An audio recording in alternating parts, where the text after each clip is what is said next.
the grand plan. In the early days, they investigated the possibility of creating artificial gravity. They hoped to counteract the potentially damaging effects of living in the weightless conditions of space. Стрела летит не прямо, а по дуге.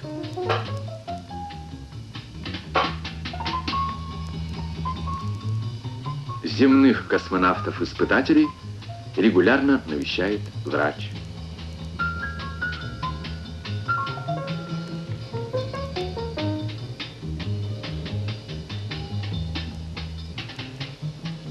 Важно установить, как различные скорости вращения действуют на нервную систему человека. Здесь созданы условия для нормальной жизни, отдыха и работы человека.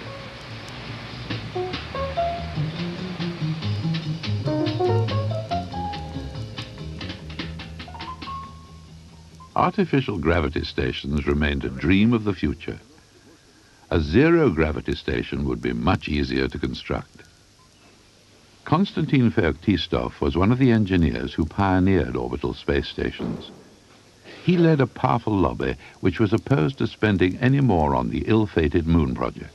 В общем-то, в 60-х годах нам было, как инженерам, ясно, что все-таки главное дело для пилотируемых работ – это создание пилотируемых орбитальных станций.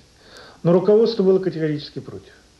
Мишин, тогда руководитель конструкторского бюро, был категорически против. Он считал, что дело наше делать лунную программу, ракету Н-1, а все остальное ерунда, и на это тратить силы не надо. И мы не знали, с какой стороны подойти, чтобы переубедить руководство в этом деле. Ну, какие-то наши доброжелатели из центрального аппарата ухитрились вставить в текст доклада Брежнева слова о том, что магистральный путь развития космонавтики лежит через орбитальные станции. So, by going behind his boss's back, Feoktistov achieved his goal. The first space station was named Salyut. It was designed to dock with the Soyuz spacecraft and was ready for launch in 1971.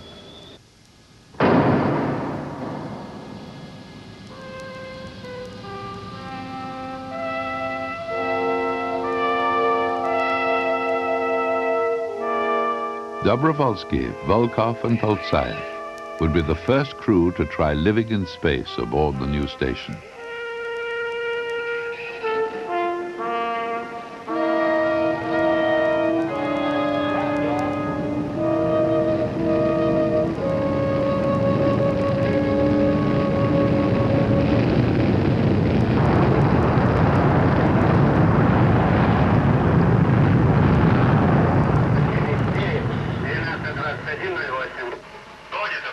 They quickly adapted to life on board the station and carried out many experiments.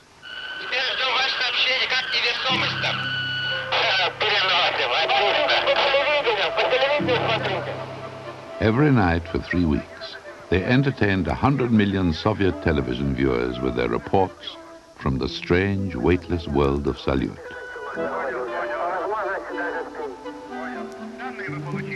Families throughout the land got to know these three men.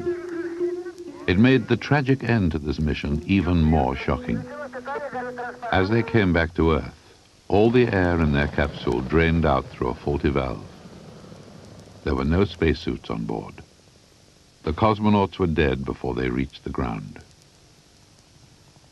Потому что в таких сложных системах ракетно-космических, авиационных, никто не застрахован от таких вот происшествий. Кстати, вот в случае Пацаева, Волкова и Добровольского, там же имелось, кроме автоматики, были ручной винтиль.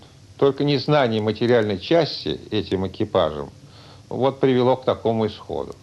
Ведь Пацаев отцепился, там же слышно, как шипит этот, выходит воздух. И стоило только пальцем это отверстие заткнуть, и все.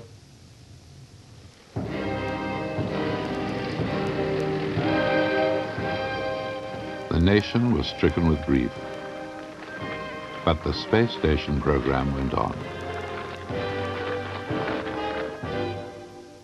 Scores of cosmonauts lived aboard their stations for months at a time without further mishap.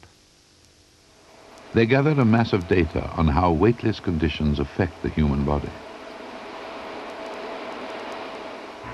Okay, let's get off. Forget the camera. At the end of 1972, the American astronauts left the moon for the last time. Right away, Houston. Vector good. Ag side. What has never been revealed is that even after this, the Soviets planned to win back the lead by landing 3 men on the moon. Chief designer Mishin's secret plans would require 2 of the giant N-1 rockets, one for the crew and the other to carry a huge lunar lander. Once they were orbiting the moon, the final stages of the 2 rockets would dock and the entire complex would make its descent to the moon's surface.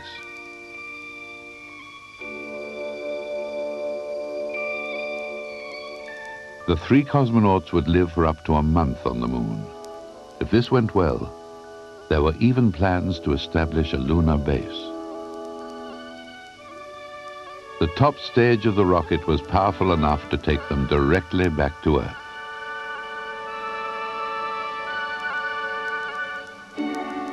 But first they had to tame their unpredictable N-1 rocket. With its explosive history, 8 perfect launches would be needed before they could dare risk a crew. But the next N-1 launch blew up after 7 seconds. The one after that lasted 107 seconds, the best so far, but not good enough. It was the end of the moon program. Jim Oberg traveled down to the Baikonur Cosmodrome where the moon rocket was launched. He hoped to find clues which would tell him more about the doomed giant. As soon as he set foot in the main town of Leninsk, Oberg started his search. He was looking for a section of the main fuel tank which he had heard was being used as a roof over a bandstand, but no one seemed to know where it was. This drawing shows the huge hangar where the moon rocket was assembled before being wheeled down to the pad. Today, the same building houses the massive Energia rocket that's used to carry the new Soviet shuttle. But until the mid-70s, this was where the N-1 rockets were prepared. After the last one blew up, they had 6 more of them in all these halls ready for flight. At least 2 were flight ready, 4 were being assembled, and other pieces were all over this place. It was canceled. Now all the spacecraft and rockets in this building were scrapped, torn apart. A couple pieces are outside somewhere, they won't show them to us. But the rest of them are all scrapped and gone. But there are ghosts here. Somewhere the N-1 moon rocket. Someone remembers it. Мы испытывали большое чувство огорчения в связи с тем, что огромный труд, который мы в свои молодые годы, еще тогда я был молодой, вложили в это дело, и труд огромных коллективов людей так легко пошел на смарку. Это потому, опять американцы нас обогнали. Ну, надо кого-то рыжему делать. Mishin was sacked as chief designer. Since 1974, he has been a lecturer at